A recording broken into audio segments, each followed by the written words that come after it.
Am I audible, everyone? Okay, so I think I am audible. It's clear. Okay, so I will not take today your opinion about this outline because already it's late today. थोड़ा सा मैं late हो गया इसको final कर रहा था site को। तो मैं एक्सप्लेन करना स्टार्ट करता हूँ ये टॉपिक और उसके बाद एट द एंड हम इस पर बाकी डिस्कशन भी करेंगे। So if we get time today so I will also explain you general science नेबिलिटी और उसका पेपर हम किस तरह अटेम्प्ट करेंगे। ठीक है, वो बाद में इस टॉपिक के बाद।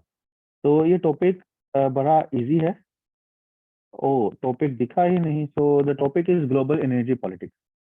So energy is also becoming an important factor in global power politics। ठीक है, तो उसको हम समझने की कोशिश करेंगे। उसमें पैराडाइम शिफ्ट क्या है, कुछ इसमें आपको कुछ टॉपिक के लेंथी लगेगा, लेकिन इसमें कुछ हमने ओहो मैप्स वगैरह मैंने ऐड किए हैं, टेबल वगैरह, तो उस वजह से ये इसमें काफ़ी स्पेस ली हुई है।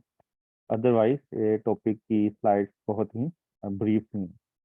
तो ये आज का टॉपिक है। It will not take more than half an hour to explain you. So let us start this topic and at the end I will take your question. कल इस्लामियात का आई थिंक सबको समझ आ गया होगा, मे बी या नहीं आया होगा, but I tried my best today. I will also try to explain you about general science and ability because I also like got 72 marks, but it should be more than that, but इतने मैंने इसको explain नहीं किया। ठीक है, इतना अच्छे से मैं परफॉर्म नहीं किया, मैं कर सकता था। There were many reasons, I will explain you. और आपने वो जो चीज़ें हैं वो आपने अवॉइड करनी है। Okay, so let's start. Rimsha आपने ये बनाई है, सॉरी रमीशा। तो मोर और less it is same, but मैंने थोड़ी सी इसको और ज़्यादा एलैबोरेट किया। तो लेट्स सी कि अगर आपको एक्सप्लेन समझ आती है ग्लोबल एनर्जी पॉलिटिक्स से नहीं। तो ये आपका गेन स्टार्टिंग इंट्रोडक्शन की चीज़ लिख सकते हैं। तो मैं थोड़ा सा आपको दोबारा एक्सप्लेन करूँ कि जब हमने करंट अफेयर का इंट्रोडक्शन लिखना होता है, किसी भी टॉपिक का क्वेश्चन का स्टार्ट लेना होता है, तो आप उसको किस तरह लेंगे कि in the wake of access in फ्यूक्रेंट। तो ये है रीसेंट फैक्ट। ठीक है, रीसेंट अपडेट इसको कह दें या रीसेंट फैक्ट कह दें। यहाँ से आपने हमेशा स्टार्ट लेना है किसी भी क्वेश्चन का करंट अफेयर के। कोशिश करें अगर पाकिस्तान अफेयर का भी कंटेम्प्रेरी टॉपिक आ गया है तो उसको भी इसी रीसेंट एग्जाम्पल से स्टार्ट करें। और करंट अफेयर में तो लाजमी ये करना है कि जब भी आपने कोई भी क्वेश्चन आ जाए, आपने उसकी तमहीद नहीं मारनी, आपने उसको मीनिंग नहीं कोई भी एक्सप्लेन करना या बैकग्राउंड में नहीं चले जाना। ऑलवेज ट्राई के हमेशा hit the topic at the start. Introduction he recent update से जो भी आपके माइंड में आए, लाजमी नहीं है फैक्ट हो, कोई आर्गुमेंट भी हो सकता है, कोई इस तरह की अपडेट भी हो सकती है जो ये है। फॉर एग्जाम्पल अभी आपको पता है कि जी जिनपिंग का विजिट था सऊदीया का। इससे पहले बाइडन ने विजिट किया वहां पे। ठीक है, और अभी ये लेबनान जो इसराइल इसकी डील भी हुई। तो इस तरह की चीजें आपको जो है वो आपके माइंड में होनी चाहिए अगर हमने कोई भी टॉपिक स्टार्ट करना है। ठीक है, लेट्स से अगर ग्लोबल एनर्जी पॉलिटिक्स से रिलेटेड है तो ये आपको जो है एक पैराग्राफ दिया हुआ है। You can copy important sentences from there and you can ठीक है how we can start introduction of it. अच्छा, उसके बाद अगर हम देखें कि ग्लोबल एनर्जी ऑर्डर आज की पॉलिटिक्स है क्या, तो उसको अगर हम पहले देखें कि पहले जो एनर्जी ऑर्डर चल रहा था उसकी स्टार्ट कहाँ से हुई।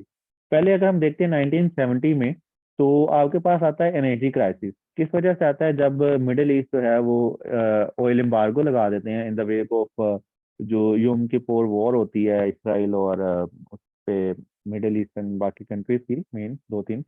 तो उसके नतीजे में ये एम्बार्गो लगा दिया जाता है, ऑयल एम्बार्गो, और उस पे जो है काफी इम्पैक्ट आता है इकोनॉमीज पे, किसकी, वेस्टर्न इकोनॉमीज पे। फिर उसके बाद वो ऑयल को अपना ऑयल सिक्योरिंग ऑयल रूट्स उसको अपनी मेन प्रायोरिटी बना लेते हैं ये कंट्रीज, और उसी के अकॉर्डिंग अपनी फॉरेन पॉलिसी को ड्राइव करते हैं। ठीक है, ये था ओल्ड पैराडाइम। अब इसमें इसमें मेन फोकस किस पे था, इस पे ये था कि जी मेन फोकस किया जाए summarise as stable and continuous supplies at affordable prices. तो मेन ये था कि आपकी प्राइसेस जो हैं वो अफोर्डेबल होनी चाहिए और स्टेबल एंड कंटिन्यूस सप्लाई आपको मिलती रहे। तो ये ओल्ड पैराडाइम के अंदर मेन चीजें थी। ठीक है, फिर हमने 2008 का फाइनेंशियल क्राइसिस देखा और फिर शेल रेवोल्यूशन, जब अमेरिका में शेल ऑयल डिस्कवर हुआ। It's another type of oil, उसमें जो है वो थोड़ा सा साइंस में जाएंगे तो आपको अंडरस्टैंड हो जाएगा, but we don't need to understand it right now. लेकिन अब उसमें आपको पता है कि यूएस ने ऑयल प्रोड्यूसर में ओवरटेक कर लिया बाकी अदर कंट्रीज को भी। So now US is producing more oil as compared to other countries. ठीक है, अब एनर्जी क्या हो गई है? तो now energy is now being used to achieve global dominance. Okay, so this is how your paradigm is changed, or paradigm has changed from uh, securing energy supplies to, अब क्या हो गया? So it has been used, now energy has been used a play card to achieve global dominance. ठीक है, so it is being used as a geopolitical tool in the hands of many global powers. अब किन किन के hands में use हो रहा है, we will see in the later points, अभी जो मैं आपको एक्सप्लेन करूंगा। ये थोड़ा सा हमने पैराडाइम शिफ्ट को देख लिया, इसमें आप हेडिंग दे सकते हैं। अच्छा, ये मैंने आउटलाइन बनाई है कीपिंग इन व्यू द ऐसे, बट अगर ये आ जाता है आपके करंट अफेयर का भी, तो आपने कोशिश करना है कि जब भी आपकी ये मेन हेडिंग, इनको कहते हैं मेन हेडर्स, ये आपके हेडर्स जो हैं वो आपके क्वेश्चन से रेलिवेंट हो। कौन से क्वेश्चन के? सीए के क्वेश्चन के। सीए के क्वेश्चन के हमने 2-3 मेन कीवर्ड उठाने हैं, और हमेशा अपनी मेन हेडिंग्स के साथ वो कीवर्ड लाजमी हमने इनकॉर्पोरेट करने हैं। तो मैंने पिछले बैच का टेस्ट करना है, जो मॉक टेस्ट लिया था, वो मैं चेक करके उनके वॉइस नोट्स भी इस ग्रुप में शेयर कर दूंगा हर टेस्ट के, ताकि आप उसमें से एक आइडिया ले लें। ठीक है जी। स्लाइड्स क्लियर नहीं आ रही हैं आप सबको? Is is it no sir. Clear? Okay, ये आपको क्लियर नहीं आ रही, what is the reason behind it? Is it blood? Sir बीच में पैचेस ऊपर आ रहे हैं ब्लैक कलर के। ओके, सर पैचेस आ ब्लर रहे नहीं हैं, है। वेट। इस पर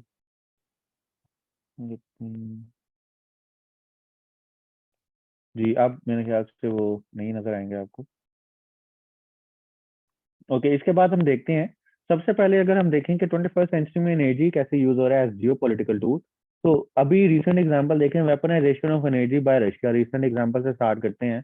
तो इसमें पहले देखेंगे कि रशिया का ईस्टर्न यूरोप पे इन्फ्लुएंस है कैसे, कि रशिया लार्जेस्ट एक्सपोर्टर है natural gas and second largest exporter of crude oil. ठीक है, ये बिफोर रशिया यूक्रेन वॉर था। अब ये दोनों क्या है? Before the war. ठीक है, क्योंकि अब उस पर सैंक्शंस लग गई हैं और वो ऑयल डिपेंडेंसी उस पर कम कर रहे हैं, और 2030 तक उससे ऑयल डिपेंडेंसी बिल्कुल खत्म कर देनी है यूरोपियन कंट्रीज ने। तो we are saying before Russia Ukraine war, तो उससे पहले की ये चीजें थी। उसके बाद देखेंगे कि अभी इनका ये स्टैट्स हैं, ये आपको याद होना चाहिए यूरोपियन कमीशन 2022 की रिपोर्ट के मुताबिक। सो दिस इज इम्पोर्टेंट, आप इसको, इस सिंपल फैक्ट को आप इसमें से याद कर लेंगे। अब ये देखें कि ईयू की ट्रेड है बाय प्रोडक्ट 2022 2021 में, 2011 में। तो 2011 में जो ईयू ट्रेड विद रशिया, यानी वो क्या इससे इंपोर्ट कर रहे हैं, तकरीबन इतनी ज्यादा चीजें क्या है, ये है एनर्जी। तो वो मेन जो उनका कंट्रीब्यूटर है वो है energy, so they are importing energy from Russia, and still it is having a like large chunk जो है रशिया और ईयू के ट्रेड में, वो अभी भी एनर्जी का था। ठीक है, बिफोर दिस वॉर। अब ये कुछ पाइपलाइन हैं, if you need to make a map, अगर किसी ने क्वेश्चन किया था कि सर मैप एक्सप्लेन कर दें कौन कौन से बनाए थे, तो ये थोड़ा सा वर्ल्ड मैप है, अभी थोड़ा सा इसको मतलब जेनेरिक सा बना सकते हैं, और इसको एक्सप्लेन करने के लिए कि जी ये गैस पाइपलाइन जा रही हैं यूरोप के अंदर। ठीक है, इस तरह आप बता सकते हैं कि जी ये यहाँ पे आ गया, ये यूरोप आ गया। ठीक है, और ये जो है वो रशिया आ जाएगा इस तरह, और यहाँ से जो है वो इधर आपके पास यूक्रेन है, और ये गैस पाइपलाइन उसके ऊपर एक्सप्लेन कर देंगे। तो एग्जैक्ट इसमें चीज़ें एग्जैक्ट लाजमी नहीं है। अच्छा जी, इसके बाद आगे चलते हैं। तो हम अभी डिस्कस कर रहे हैं कि how Russia is using energy as a weapon. ठीक है, तो उसके बाद देखेंगे disruptive energy supplies in the wake of Russia's unprovoked invasion of Ukraine. अब उसमें क्या किया था, लास्ट जून में उसने, रशिया ने जो गैस सप्लाई थी, तकरीबन 60% वो नॉर्थ स्ट्रीम 1 के तहत दे रहा था। नॉर्थ स्ट्रीम 1 कहाँ से जाती है? यहाँ से नॉर्थ स्ट्रीम 1 जाती है, ये है Baltic Sea, if I am right. तो यहाँ से वो डायरेक्ट जाती है जर्मनी को। तो यहाँ से वो 60% उसने यहाँ पे अपनी सप्लाई जो है वो उसकी तकरीबन पास होती है यूरोपियन यूनियन में। ठीक है, उसने इसको क्या किया, उसने इस एनर्जी फ्लो को कम कर दिया। ठीक है, और उससे क्या हुआ कि जो गैस अवेलेबल थी यूरोप को, अचानक से वो खत्म हो गई, कम हो गई। तो this is how Russia is using energy as a weapon, ठीक है। इसके बाद उसने क्या किया कि गैसकॉम ने डिसीजन लिया to cut gas supplies to zero amid the prevailing energy crisis. तो इसने फर्दर एग्जैसरबेट कर दिया यूरोप का एनर्जी क्राइसिस, ठीक है। तो this is how Russia is using energy as a geopolitical tool. अगर मैं पॉइंट दोबारा एक्सप्लेन करूं तो the thing is we are discussing कि how energy is being used as a geopolitical tool, ठीक है, यानी अपने पॉलिटिक्स को परस्यू करने के लिए एनर्जी कैसे टूल के तौर पे यूज हो रही है। तो सबसे मेन हेडिंग है इसकी कि weaponisation of energy by Russia. तो अगर हम ये देखें कि रशिया जो है एनर्जी को एज अ वेपन यूज कर रहा है, तो पहले ये समझने की जरूरत है कि कहाँ पे वो वेपन यूज कर रहा है। वो है यूरोप के अंदर। अब उसमें ये फैक्ट आपके काम आएगा कि तकरीबन 25% जो है और 40% oil and gas supply annually वो रशिया प्रोवाइड करता है यूरोप को, ठीक है, बिफोर दिस वॉर। इसके बाद ये पाइपलाइंस मैंने कुछ बताई कि इन पाइपलाइंस के थ्रू वो गैस पास होती है यूरोप को। अब उसने क्या किया इन the wake of this war, उन्होंने कहा कि जी यूरोपियन कंट्रीज ने कि हम जो है वो आहिस्ता आहिस्ता इधर से अपनी डिपेंडेंसी खत्म कर देंगे। लेकिन बजाय कि वो अचानक से वो खत्म करें, रशिया ने क्या किया इसी को in the wake of this war and to pressurise Europe के वो यूक्रेन की हेल्प ना करें in providing arms and other things, diplomatic and strategic जो भी हेल्प है नेटो की मेंबरशिप को रोकने के लिए। मैंने टॉपिक पहले भी एक्सप्लेन कर दिया। उन्होंने क्या किया रशिया ने अपनी एनर्जी को, क्योंकि रशिया को पता था कि यूरोप जो है इतनी जल्दी किसी से सप्लाई अरेंज नहीं कर सकता, तो उसने क्या किया उसने अचानक से अपनी ये सप्लाई रोक दी। जब ये सप्लाई रोक दी तो उससे क्या हुआ, उससे अचानक से उधर एनर्जी क्राइसिस जो है वो प्रोड्यूस होता है। और यही टॉपिक हम कह रहे हैं कि this is how Russia is using energy as a weapon, ठीक है। अब ये थी रशिया की पॉलिटिक्स। दूसरी साइड पे क्या है कि यूएस की जियो पोलिटिकल एस्पायरेशन है मिडल ईस्ट। सबसे पहले वो 1973 में पेट्रो डॉलर एग्रीमेंट साइन करता है जिसमें ऑयल वो मिडिल ईस्ट से लेगा, इन टर्म्स क्या प्रोवाइड करेगा, सिक्योरिटी प्रोवाइड करेगा।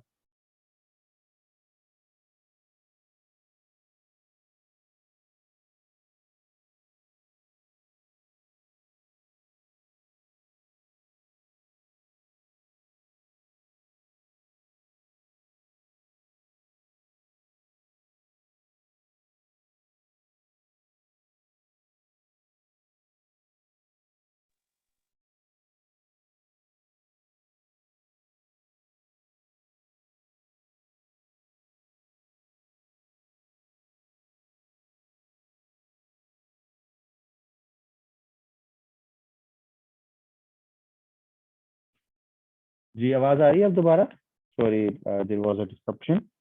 तो कार्टर डॉक्टर ने कहा कि जी अमेरिका से हम जो है वो एनर्जी लेंगे, और अमेरिका ने कहा कि मिडिल ईस्ट से हम एनर्जी लेंगे and in time provide security. और इसको ब्रॉडर टर्म में उन्होंने अंडरस्टैंड किया मिडिल ईस्टर्न मोनार्क्स ने, and they mention it and they consider it that it would be taken like the security by America as a bulwark against Iran, ठीक है। तो Iran के अगेंस्ट वो जो है वो हेल्प वगैरह जो लेते हैं वो यूएस से लेते हैं in return of their oil which they are supplying to US. उसके अलावा अभी रिसेंट अभी आपके सामने है कि सऊदीया यूएस जो है वो हुई ऑन ओपेक प्लस 15। अब ओपेक क्या है? It is the oil organization of petroleum export countries, यानी वो कंट्री जो पेट्रोल को एक्सपोर्ट करते हैं। अब इसमें कौन कौन से कंट्रीज हैं, ये मेरे ख्याल से नीचे वाला मैप आपको सही नजर नहीं आएगा यहाँ पे, तो मैं आपको मैप की तरफ ले जाता हूँ। दोबारा यहाँ पे पेस्ट कर देता हूँ, ये थोड़ी सी फॉर्मेटिंग में आया। मैं आपको एक्सप्लेन शेयर करता हूँ कि कौन कौन सी कंट्रीज कितना कितना ऑयल प्रोड्यूस कर रही हैं।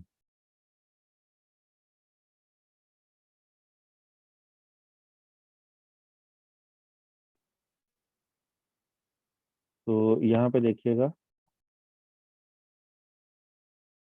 जी, ये स्क्रीन नजर आ रही होगी आपको। तो इसमें देखें सबसे पहले जो है वो Saudi Arabia and Iran possesses, अब ये कितने उनके पास ऑयल के रिजर्व्स हैं, ठीक है।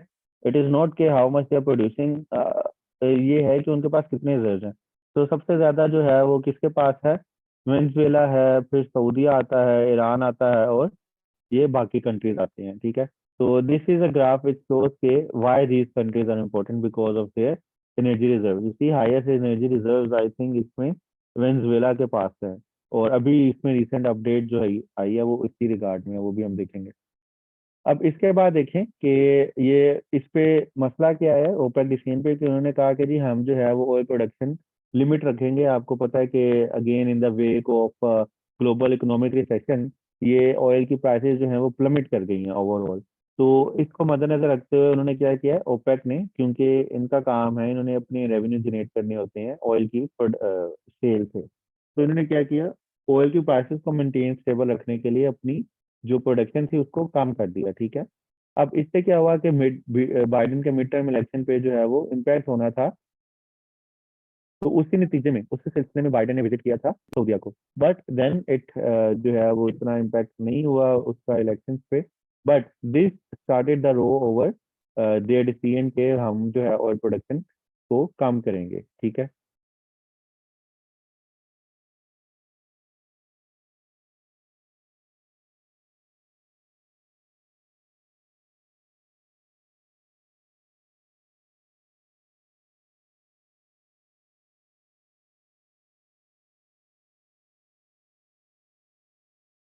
ओके, इसके बाद देखते हैं अगला जो है यूएस का, कि यूएस ने सैंक्शन किया Iran oil market to curb its influence. This is how US is using energy politics. ठीक है।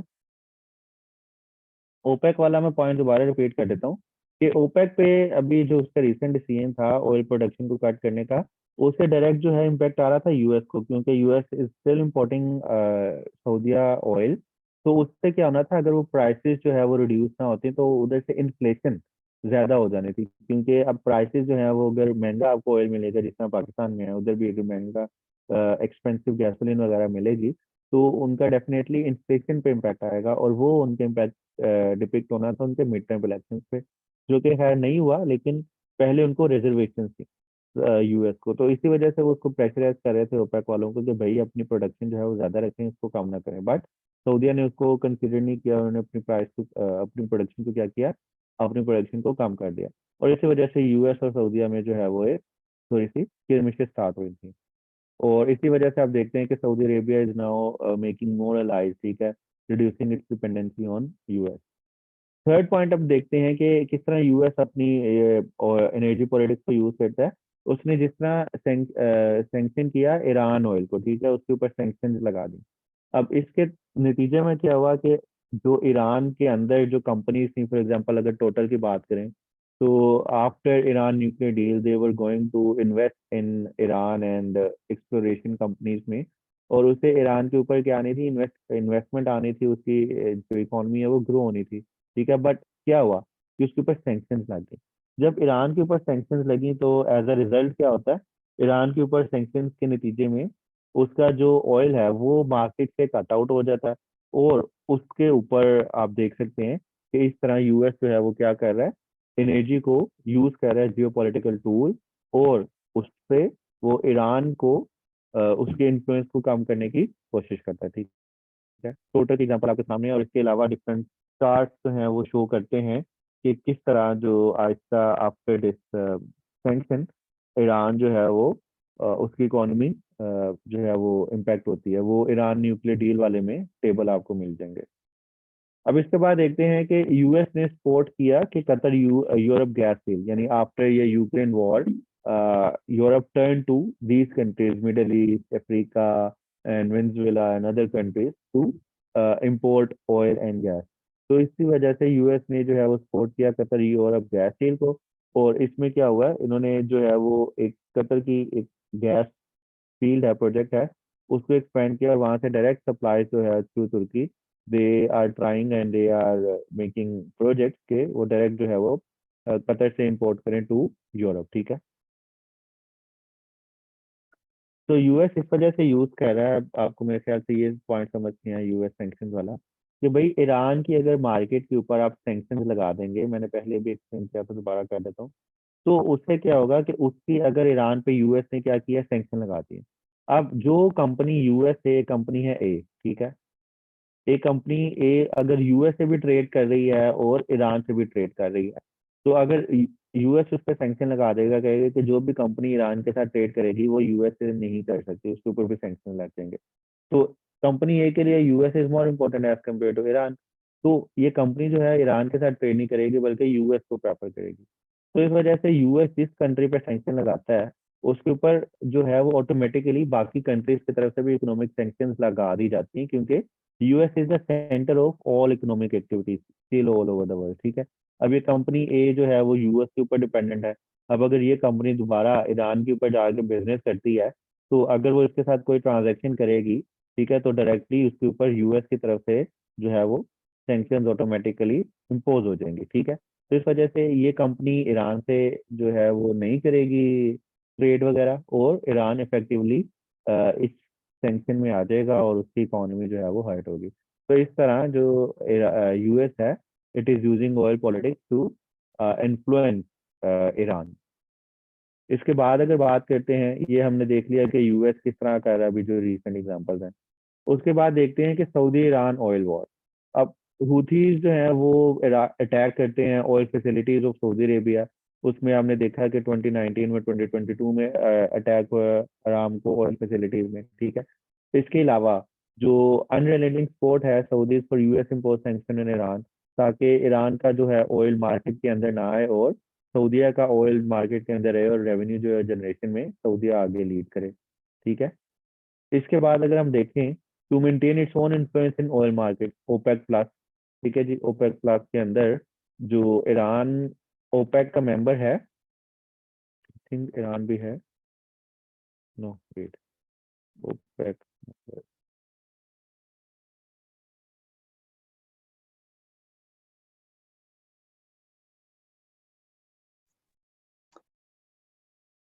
Late me confirm it. इसके मेंबर में Qatar, Indonesia, Libya, UAE, Algeria, Nigeria, Ecuador, Gabon, Angola, Equatorial Geneva and Congo. So Iran is not there in OPEC. Am I right? Oh, Iran is there. It is there. But sir Iran और Iraq दोनों हैं। Iran, yes, Iran is there. Okay. But OPEC में अभी जो oil पे sanction लगी हुई है ईरान पे, तो ईरान का तो इन्फ्लुएंस उसके उसके ऊपर से खत्म हुआ हुआ ना, ओपेक के अंदर उसका जो इम्पैक्ट है, क्योंकि उसके ऊपर यूएस ने सैंक्शन लगा दी हुई है, तो उसका ऐसा रोल नहीं है। तो रोल किसका है ऑयल मार्केट में, वो है यूएस, सॉरी वो यूएस का है, और इस मिडिल ईस्ट में किसका है, सऊदी अरेबिया का। And we know that US, Saudi Arabia and Iran are the foes of each other. ठीक है, दे हैव कॉन्फ्लिक्टिंग इंटरेस्ट। तो सऊदीया सपोर्ट करता है कि जी ईरान के ऊपर सैंक्शन जो है वो लगी रहे, और उसके नतीजे में क्या होगा, उसका जो इन्फ्लुएंस है ऑयल मार्केट पे सऊदीया का वो मेंटेन रहेगा। So that is another reason कि how oil is being used as a geopolitical tool in this century.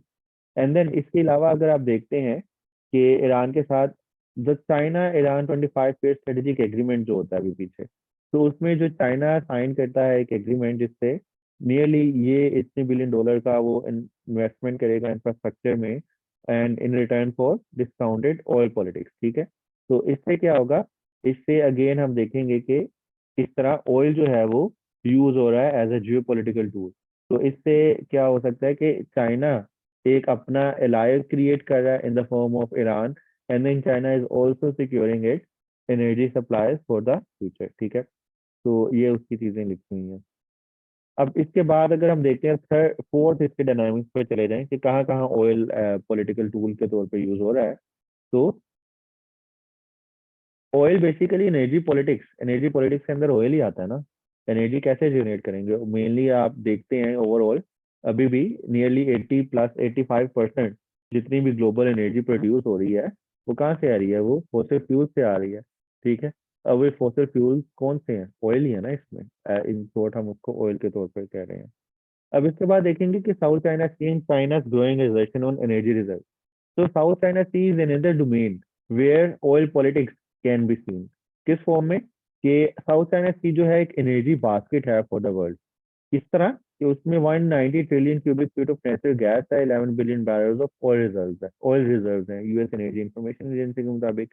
ठीक है, अब बीजिंग क्या कह रहा है कि वो क्या करता है वहाँ पे एक अपना एक्सक्लूसिव इकोनॉमिक जोन, एक आईलॉ का टर्म है कि आपका अगर ये कंट्री है, तो इसके अगर ये कोस्टल कंट्री है तो इसका एक इकोनॉमिक जोन होगा, एक्सक्लूसिव इकोनॉमिक जोन। ठीक है, एक होता है उसका स्पेशल इकोनॉमिक जोन। नहीं स्पेशल इकोनॉमिक जोन नहीं होता, पता नहीं क्या कहते हैं, 2 जोन होते हैं ILO के टर्म में। लेकिन एक्सक्लूसिव इकोनॉमिक जोन ये होता है कि ये कंट्री है, इसकी टेरिटरी यहाँ पे खत्म हो जाती है, लेकिन इसकी कुछ कोस्टल, ये जो टेरिटरी है ना सारी, जहाँ पे कोस्टल ओशन वाटर आता है, तो इसके अंदर जो मोनोपोली है इस पानी में, ये फ्री ट्रेड तो अलाउ कर सकते हैं वहाँ पे, यानी शिपिंग जो है वहाँ से पास कर सकती है, लेकिन इसके रिसोर्सेज, इसके जो रिजर्व्स हैं, इसकी फिशिंग है, एक्सप्लोरेशन वगैरह, वो एक्सक्लूसिव राइट किसका बन जाता है, इस कंट्री का। तो इस वजह से चाइना कहता है कि साउथ चाइना सी जो है वो उसका ही पार्ट है, इंटीग्रल पार्ट है। लेकिन जब हम आगे इंडो पैसिफिक वाले टॉपिक में ये साउथ चाइना सी फर्दर देखेंगे, तो उसमें जो है इसमें बाकी कंट्रीज जो हैं वो भी अपना राइट इसके अंदर क्लेम करते हैं। तो हम ये देख रहे हैं कि साउथ चाइना सी एक कॉन्फ्लिक्टेड जोन है, और उसकी एक रीजन एनर्जी पॉलिटिक्स भी है, क्योंकि चाइना ये कंसिडर करता है कि there are lot of energy reserves available in South China Sea, and that is why China is growing its assertion in South China Sea in order to have control of energy reserves in this region। ठीक है जी, 200 nautical miles होता है बिल्कुल। अब provoke exploration of exclusive economic zone by China आ जाता है। ठीक है, चाइना ने है वहाँ पे ड्रिल करना शुरू कर दिया है, और ड्रिलिंग कर रहा है, और इसके अलावा आर्टिफिशियल आइलैंड बनाता है, यहाँ पे देखेंगे आप। तो ये है जी साउथ चाइना सी। तो कहाँ पे है जी, ये साउथ चाइना सी है। इसके अंदर वो डिफरेंट आर्टिफिशियल आइलैंड क्रिएट कर रहा है, पैरासल आइलैंड है, स्पार्टले आइलैंड है। तो ये जो हमने बताया है, ये इनकी फॉर्म में, मतलब ये जो आपको नजर आ रहे हैं शेडेड रीजन, तो this is their exclusive zone. तो चाइना जो है वो कहता है कि भाई उसका ये पूरे, यानी चाइना की बाउंड्री कहाँ पे है, यहाँ पे, लेकिन वो कहता है कि भाई ये पूरा जो रीजन है ना, ये उसी का रीजन है। अब इसकी जो इश्यू है वो मैं इंडो पैसिफिक वाले टॉपिक में एक्सप्लेन करूंगा साउथ चाइना सी का, लेकिन अभी सिर्फ ये देख लें कि they have like there are oil and gas reserves in South China Sea, and that is why China is ambitious for this region। अब ये जितना डार्कर रीजन है, उतनी ज्यादा इसमें ऑयल रिजर्व है। तो ये देखें, यहाँ पे ज्यादा ऑयल रिजर्व हैं, यहाँ पे कम है। तो इस वजह से चाइना कहता है भाई पूरे का पूरा ही मेरा है, बजाय इसके कि उसकी 200 नॉटिकल माइल वाला माने, तो कहता है कि पूरा का पूरा ही मेरा रीजन है।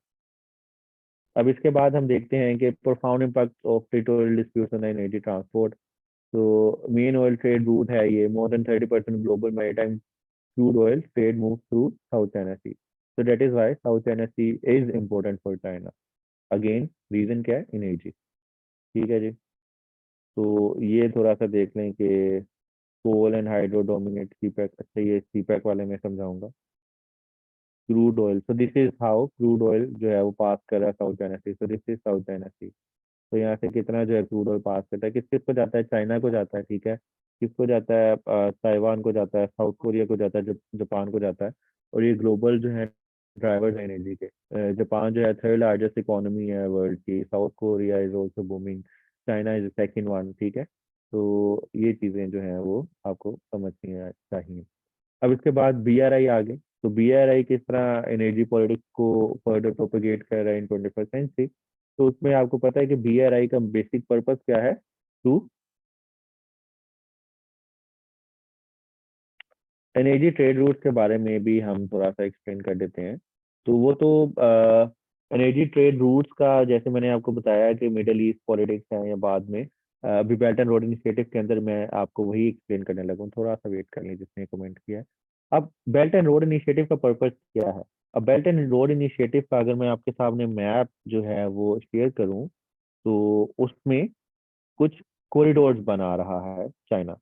अब उसका पर्पस क्या है, उसके मल्टीपल पर्पसेस हैं, लेकिन उसमें एक पर्पस ये भी है कि जी वो अपना जो ऑयल रूट है, ऑयल सप्लाई है, उसको सिक्योर कर सके। अब अगर हमने ये अंडरस्टैंड करना है, तो हमें पहले पता लगना चाहिए कि ये बेल्ट एंड रोड इनिशिएटिव कौन से रीजन्स में से पास कर रहा है, और उस रीजन की ऑयल के लिहाज से सिग्निफिकेंस क्या है। तो अगर हम उसी के लिए दोबारा चले जाएं इस मैप पे, अगर ये मैप आपके सामने है, यहाँ पे शो हो रहा है, तो यहाँ पे आप देखेंगे उसके 2 रूट हैं। एक है बेल्ट एंड रोड इनिशिएटिव। जो बेल्ट वाला इनिशिएटिव है वो उसको कहता है ये जो लैंड रूट है, if I am not wrong. और दूसरा जो रोड इनिशिएटिव कहता है, वो उसका कंसीडर किया जाता है जो सिल्क रोड है, जो कि ये कोस्टल एरिया से, जो कि मैरीटाइम रूट है। तो यहाँ से ये जो आपके पास शेडेड पोर्शन शो हो रहा है, जी मैरीटाइम सिल्क रूट, मैंने भी यही कहा है। अब ये आपको जो रीजन शो हो रहा है, यहाँ पे आपके पास क्या आता है, स्ट्रेट ऑफ हॉर्मज, ठीक है जी, स्ट्रेट ऑफ हॉर्मज है। अब यहाँ पे क्या है, आपको यहाँ पे नजर आएगा, ये है Malacca, straight of Malacca, Malacca dilemma भी इसको कहते हैं, ठीक है। तो अब basically belt and road initiative के तो मल्टीपल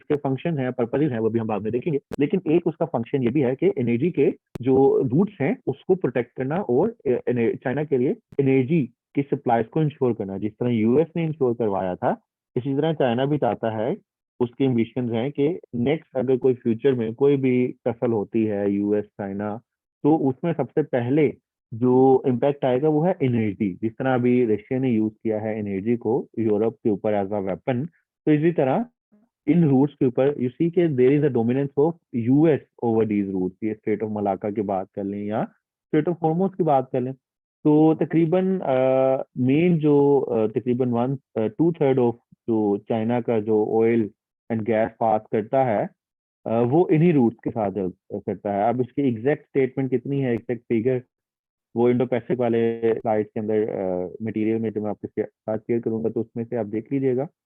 तो यहाँ से जो है वो ऑयल पास होता है। तो इसकी वजह से बेल्ट एंड रोड इनिशिएटिव जो है वो इम्पोर्टेंस उसकी आ जाती है कि it is being made and implemented to protect the oil routes for China. ठीक है, समझ आ गई जिसने कमेंट किया था।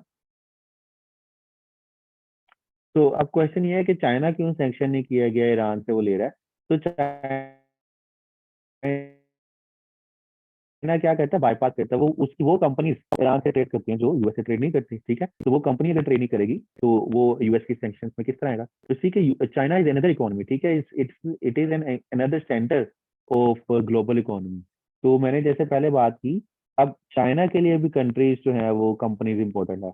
अब जो कंपनी लेट से दे कैन अफोर्ड कि वो यूएस से जो है वो ट्रेड ना करें, चाइना से कर लें, and hence bypass US sanctions, तो इस तरह अवेलेबल ऑप्शन हो सकता है। अच्छा, अब इसके बाद हम आगे चलते हैं। बेल्ट एंड रोड इनिशिएटिव समझ आ गया आपको। उसके बाद हम देखते हैं कि क्या प्रोस्पेक्टिव इमर्जेंस होंगे new actors in changing global energy order. अब इसमें इस ग्लोबल एनर्जी ऑर्डर में कौन कौन से नए एक्टर सामने आ रहे हैं। हम सबसे देखेंगे कि सबसे पहले तो बूमिंग एनर्जी मार्केट बन रही है मिडिल ईस्ट में, ठीक है। गल्फ स्टेट जो है वो बड़े ज्यादा उनका आजकल जो है वो चांद उसकी जो है वो कहते हैं ना कि उनकी एक जो डोमिनेंस है या उनका जो रोल है वो ज्यादा फर्दर हाईलाइट हो गया, और उनकी जो वैल्यू है वो ज्यादा बढ़ गई है इस वजह से, इन the wake of Russia Ukraine war, ठीक है। अब उसमें क्या हुआ है कि मिडिल ईस्ट जो है उसको तो चाहिए थे गैस एंड ये सप्लाई। तो अगर रशिया से बंद होती है तो दूसरा उनके पास कौन सा ऑप्शन रह जाता है, ये मिडिल ईस्ट वाला, ठीक है। तो इस वजह से मिडिल ईस्ट की जो है वो उसकी वैल्यू बढ़ गई है। अब इसमें अब देखते हैं कि कतर में इन्वेस्टमेंट की जा रही है, गल्फ स्टेट्स के साथ जो है वो माहिदे किए जा रहे हैं, ठीक है। और इस वजह से हम देखते हैं कि पहला वो गल्फ स्टेट आ गया इसमें इमर्जिंग प्लेयर। दूसरा प्लेयर कौन सा, सेंट्रल एशियन रिपब्लिक, जिसको हम बहुत ज्यादा इग्नोर कर देते हैं। अब सेंट्रल एशियन रिपब्लिक जो है उसमें इनिशिएटिंग ट्रांस कैस्पियन पाइपलाइन। अब ये क्या करेगी, Caspian oil and gas reserve को डायरेक्ट कनेक्ट करेगी यूरोप के थ्रू, ठीक है। So that can also be the probability. Next, revitalising petrochemical and refining industries, यानी इन सेंट्रल एशियन रिपब्लिक्स में मतलब they are also now employing independent foreign policy. Also, they are dependent on Russia, but they are also employing independent foreign policy. तो इस वजह से वो अपनी एनर्जी को डाइवर्सिफाई कर रहे हैं। they are asking for more investment in these things like उनकी जो पेट्रोलियम और रिफाइनिंग इंडस्ट्री है, तो as an alternate they can also become an important player in the coming decades, ठीक है जी। And then we can see कि renewable energy sources जो है वो उसमें भी वो इन्वेस्टमेंट जो है वो लेके आई जा सकती है, जिस तरह उज्बेकिस्तान है या काजाकिस्तान है। And then resuming progress on large scale energy project, TAPI is one example, ठीक है।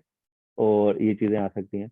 उसके बाद अच्छा, ये मेन हेडिंग है, ये है कि जी रिवाइवल ऑफ ईरान। अब हमने देख लिया दूसरा, पहला देखा ये आप इसमें दे दें फर्स्ट हेडिंग कि मिडल ईस्ट की बूमिंग एनर्जी मार्केट हो जाएगी। दूसरा देखा सेंट्रल एशिया का रोल आ जाएगा, सेंट्रल एशियन रिपब्लिक।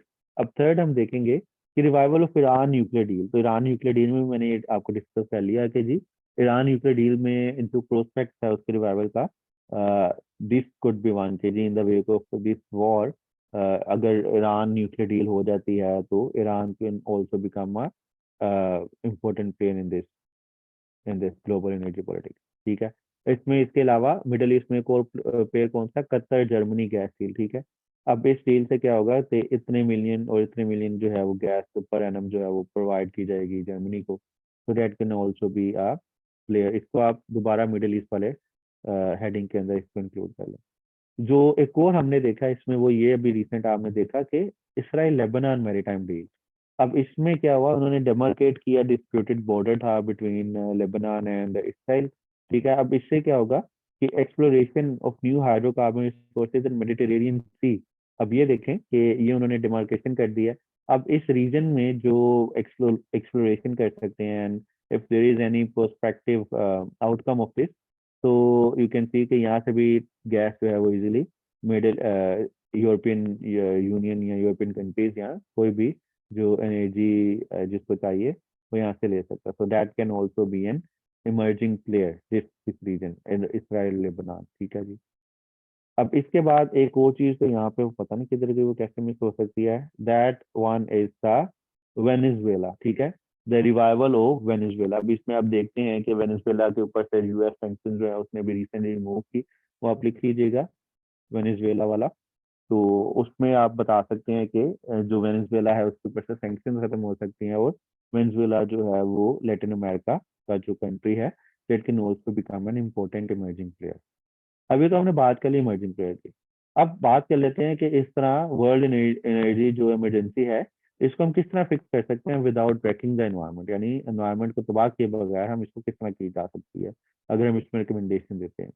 तो इसमें थोड़ा सा ये पहले तमहीद बांधी गई है कि जी everywhere you see there shortages fragility, Australia की power market has also failed and heat wave Spanish में आई, उनकी जो अभी रिकॉर्ड टेम्परेचर ड्रॉप हो गया फर्दर। ठीक है, बाकी सारे they are paying huge amount of like huge amount to get petrol and gasoline everything. ठीक है, अच्छा सैंक्शन क्यों प्लेस की गई, वही उसमें की गई थी कि देवर एंटी अमेरिका, और जो कम्युनिस्ट सारा डिजाइन थी वो उसी मद्देनजर में जो है वेनेजुएला पे सैंक्शन थी। तो आप इसको देख लीजिएगा सैंक्शन क्यों लगाएंगे, ये मेन रीजन वही थी, बाकी आप वो इंटरनेट से मिल जाएगा। तो यहाँ से स्टार्ट करते हैं कि पहला जो है वे फॉरवर्ड क्या होगा। इसमें ये होगा कि it first priority is finding a way to ramp up fossil fuel project. यानी रैंप अप क्या किया जाए कि जो क्लीन नेचुरल गैस है that have artificial concreted life span of this, so to align with the goal of dramatically cutting emission. यानी हम क्या कर सकते हैं, इन्वेस्टमेंट कर सकते हैं फॉसिल फ्यूल प्रोजेक्ट पे, लेकिन वो शॉर्ट टर्म की जाए 15 से 20 साल, ताकि जो अभी करंट एनर्जी रिक्वायरमेंट है वो पूरी की जा सके, लेकिन उसके ऊपर थोड़ा सा इस तरह किया जाए कि वो नेचुरल गैस से रिलेटेड प्रोजेक्ट हो, कोल प्रोजेक्ट ना हो, ताकि जो 15 से 20 साल बाद जो हम एनर्जी ट्रांजिशन की बात करेंगे उसकी तरफ जाया जा सके। दूसरा है कि one option is for governments for energy grids to offer granted contracts over this period and provide an adequate return on the understanding that capacity will be shut down early। यानी उनको क्या किया जाए कि जी आपको रिटर्न मिलेंगे जो 15 से 20 साल का प्रोजेक्ट लगाते हैं, लेकिन इसके बाद आपको इसको खत्म करना पड़ेगा। एक ये आपका जो है शॉर्ट टर्म सोल्यूशन हो सकता है।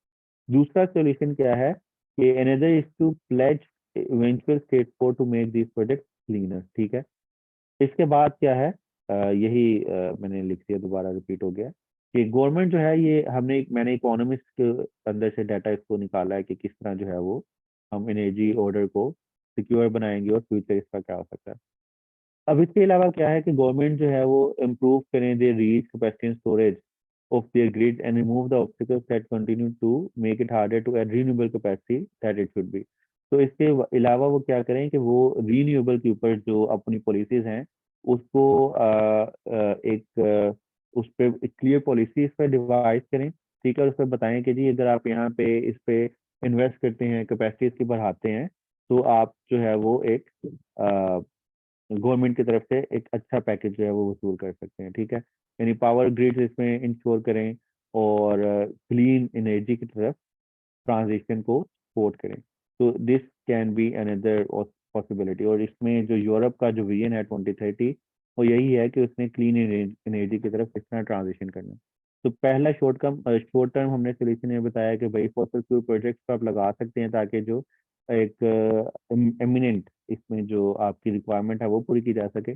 दूसरा कि गवर्नमेंट जो है वो एक सब्सिडाइज रेट प्रोवाइड करें, इंसेंटिव प्रोवाइड करें ताकि क्लीन एनर्जी की ट्रांजिशन को सपोर्ट किया जाए। उसमें जो भी इम्पेडिमेंट्स हैं टेक्नोलॉजिकल में भी और में भी जो पॉलिटिकल हर्डल्स हैं उसको ओवरकम किया जाए ताकि जो ट्रांजिशन है टुवर्ड्स क्लीन एनर्जी उसको स्पीड अप किया जाए। इसमें प्रोडक्शन ऑफ जो सेमीकंडक्टर्स है, production of solar power plants हैं, या प्रोडक्शन ऑफ जो ग्रिड्स हैं, हाइब्रिड ग्रिड्स हैं, या विंड पावर प्लांट्स हैं, विंड जो उसके टरबाइंस हैं उसको सब्सिडाइज किया जाए ताकि इनके ऊपर जो ट्रांजिशन है वो फास्ट पेस हो।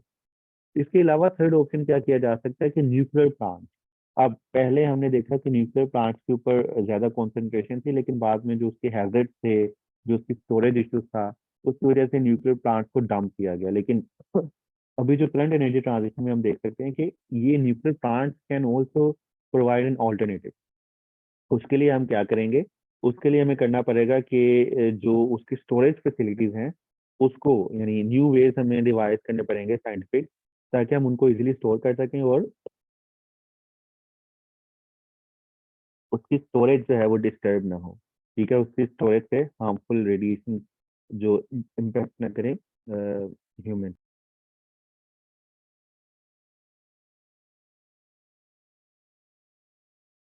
Last but not the least is to make the industry, which industry, जो क्लीन एनर्जी वाली इंडस्ट्री है। यानी climate transition has added an extra layer of uncertainty even as it simultaneously requires a massive increase in investment. ठीक है, अब इसकी वजह से क्या हो रहा है कि हमने नेट जीरो एमिशन की तरफ जाना है 2050 में, बट रिस्क क्या है कि chaotic government response make investor warier instead. The Great Energy Show 2020 is a calamity. अब यानी इस पॉइंट का मकसद क्या है कि भाई गवर्नमेंट जो है वो एक इंडस्ट्री को प्रिडिक्टेबल बनाए, वो अपनी जो रिन्यूएबल की स्ट्रेटेजीज हैं उसको आउटलाइन करें कि भाई हमने कब रिन्यूएबल की तरफ ट्रांजिशन करना है और कब आप और कितनी इन्वेस्टमेंट जो है वो कर सकते हैं नॉन रिन्यूएबल एनर्जी प्रोजेक्ट में, ताकि जो नॉन रिन्यूएबल एनर्जी प्रोजेक्ट की वजह से मतलब they are short lived, they are जो है वो इजीली हम उसको बना सकते हैं, उस पर एक्सपेक्ट कर सकते हैं, टेक्नोलॉजी इज ऑल्सो अवेलेबल, ताकि उसके ऊपर जो इन्वेस्टमेंट आ रही है उसको क्लीनर बनाया जाए। ठीक है, उसको जो है वो एक बाउंड किया जाए, टाइम बाउंड किया जाए कि 15 और 20 ईयर्स बाद वो जो है वो खत्म हो जाएंगी, ताकि जो इन्वेस्टर्स हैं वो इसके ऊपर इन्वेस्ट करें इन एनर्जी प्रोजेक्ट्स में, एक्सप्लोरेशन में, ताकि ग्लोबल एनर्जी की जो प्राइसेस है उसके अंदर स्टेबिलिटी है और इन्वेस्टर्स को पता हो कि when the transition is going to be happen, is going to take place. तो ये कुछ चीजें थी, ये हम इसमें सोल्यूशन में लिख सकते हैं। इसके अलावा solution if you have in your mind, if any solution if you have in your mind, you can share with me. तो ये इसके फर्दर एक्सप्लेनेशन है जो मैंने पीछे पॉइंट्स को स्टोर किया था और पॉइंट के फॉर्म में लिखा था, इसको आप फर्दर रीड कर सकते हैं। तो ये है ग्लोबल एनर्जी पॉलिटिक्स। ठीक है जी। ये हेडिंग्स आप इसकी इसी तरह नहीं लिखेंगे, इसको पहले अंडरस्टैंड कर लें, अपने वर्ड्स में भी लिख सकते हैं। तो आई ट्राइड कि ये कुछ थोड़ा सा आपको ब्रीफ सी हेडिंग्स आपको मिल जाए ताकि इसमें आपके लिए इजी हो। और इसमें पाकिस्तान का क्या इम्पैक्ट है, पाकिस्तान का हमने ये इम्पैक्ट देखा था जब हमने रशिया यूक्रेन वाला इसमें टॉपिक किया था कि पाकिस्तान के ऊपर जो एलएनजी प्राइसेस हैं नेक्स्ट टाइम वो पाकिस्तान को एक कॉन्ट्रैक्ट जो मिलने में मुश्किल आ रही है, वो इसी वजह से क्योंकि प्राइसेस ओवरऑल बढ़ चुकी हैं। और इससे ओवरऑल क्या होगा कि पाकिस्तान में जो एनर्जी प्राइसेस हैं वो भी बढ़ेंगी। तो इसका सोल्यूशन क्या होगा कि move towards greener and cleaner sources of energy, investment और रिन्यूएबल, ठीक है, इन्वेस्टमेंट ऑन सेमीकंडक्टर्स इंडस्ट्रीज, ठीक है, एंड देन जो हमारा जो indigenous coal and oil reserves हैं उसकी एक्सप्लोरेशन को तेज किया जाए, इंसेंटिवाइज किया जाए इन इंडस्ट्रीज को, ताकि साइमल्टेनियसली हम दो काम करें। शॉर्ट टर्म गोल जिसमें जो ऑलरेडी इंडिजिनस आपके जो पावर प्लांट्स हैं, ऑलरेडी इंडिजिनस जो आपके पास रिसोर्सेज हैं एनर्जी के, जिसमें कोल हो गया या इंडिजिनस गैस हो गया, उसको आप ऑप्टिमम यूज करें, और लॉन्ग टर्म में क्या होगा कि ट्रांजिशन लेके जाए टुवर्ड्स रिन्यूएबल, जिसमें इलेक्ट्रिक व्हीकल्स की तरफ आप जा सकते हैं। आपकी इलेक्ट्रिक व्हीकल पॉलिसी आई, ठीक है। इसके अलावा आप क्या कर सकते हैं, आप एनर्जी को, उसके यूज को एफिशिएंट एंड ऑप्टिमाइज कर सकते हैं। जिस तरह अभी गवर्नमेंट की भी पीछे रिसेंट पॉलिसी आई है कि मार्केट्स को 8:30 पे 8 PM पे क्लोज कर दिया जाएगा, ठीक है। अर्ली मॉर्निंग मार्केट्स ओपन की जाएं ताकि जो आप एनर्जी को सेव कर सकें, और दूसरा जो एनर्जी प्रोड्यूस है उसको कर सके। मतलब अगर हम इसको सोल्यूशन बताएं पाकिस्तान के लिए, तो एक है एनर्जी सेविंग, ठीक है। एनर्जी सेविंग की तरफ जाएं। दूसरा इसका क्या है कि आप इन्वेस्टमेंट करें इंडिजिनस एनर्जी रिसोर्सेज पर, ठीक है, जिसमें कोल आ जाता है आपका। तीसरा क्या है कि ट्रांजिशन टूवर्ड्स रिन्यूएबल्स। मैं इसको कंप्लीट नहीं लिख रहा सिर्फ हिंट देने के लिए, ठीक है। इसमें आप क्या कर सकते हैं, विंड है, सोलर पैनल्स हैं। इसके अलावा जो कोस्टल से आप एक्सट्रैक्ट कर सकते हैं, क्या कहते हैं उसको,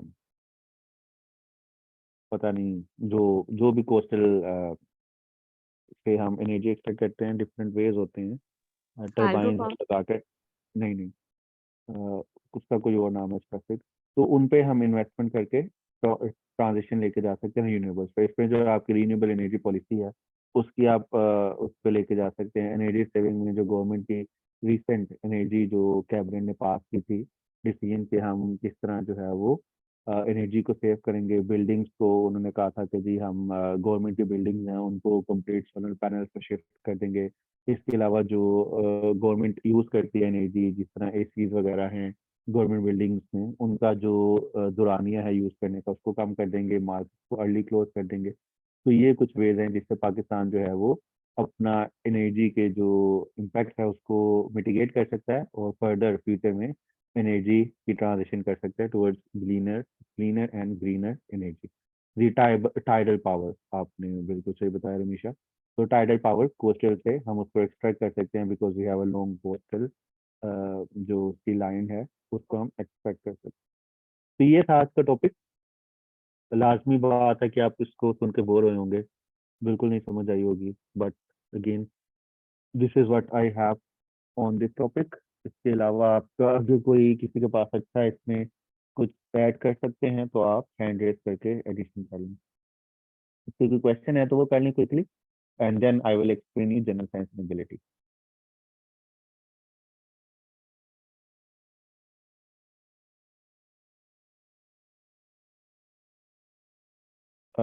मैंने क्या कहा था, यूएस रिलेशन के लिए, यूएस रिलेशन के लिए मुझे नहीं पता लगा क्या कहा है आपने, बिनियामिन, क्या मैंने कहा था, I do not remember it. इसके अलावा आई विल शेयर एमसीक्यूज। मैंने अपनी वो जो कम्युनिटी ग्रुप है उसका व्हाट्सएप पे, तो उसमें मैंने शेयर कर दिया था। आई थॉट कि every one of you is also member of that community group. तो अगर आप नहीं है तो मैं लिंक शेयर कर दूंगा उसमें। मैं ये, क्योंकि पब्लिक चीज़ें होती हैं अवेलेबल, मैं सबको शेयर कर देता हूँ, तो मैंने वहाँ पे शेयर कर दी थी। तो यहाँ पे हम दोबारा कर दूंगा। ओके, मैं शेयर कर दूंगा। इसके अलावा किसी ने कमेंट किया है कि एक अच्छा इंट्रोडक्शन कैसे लिखते हैं, अरूज ने कहा है, एंड शहरीन ने कहा है कि जी this is a very lengthy answer for a question. तो लाजमी नहीं है कि आपने सारा कुछ उस पर लिख के आना है। तो I try to sum everything which is possible on this topic. आप उसकी हेडिंग्स पे याद कर सकते हैं, इसमें जो आपको अच्छा लगता है वो अपने लिए याद कर सकते हैं, एक्सपेक्ट कर सकते हैं, और इस पे 1 पेज बना सकते हैं ताकि जी आपका ये टॉपिक जो है वो हर एंगल से कवर हो जाए, ठीक है, क्योंकि ये इंपॉर्टेंट टॉपिक है। तो let's move to this general science and ability. और इसके अलावा मैं आपको इस्लामियात के जो भी एमसीक्यूज है वो भेज दूंगा, 5 6 पेजेस हैं, वो लाजमी याद कर लीजिएगा। तो general science and ability start करते हैं। First I will stop this recording and start another one.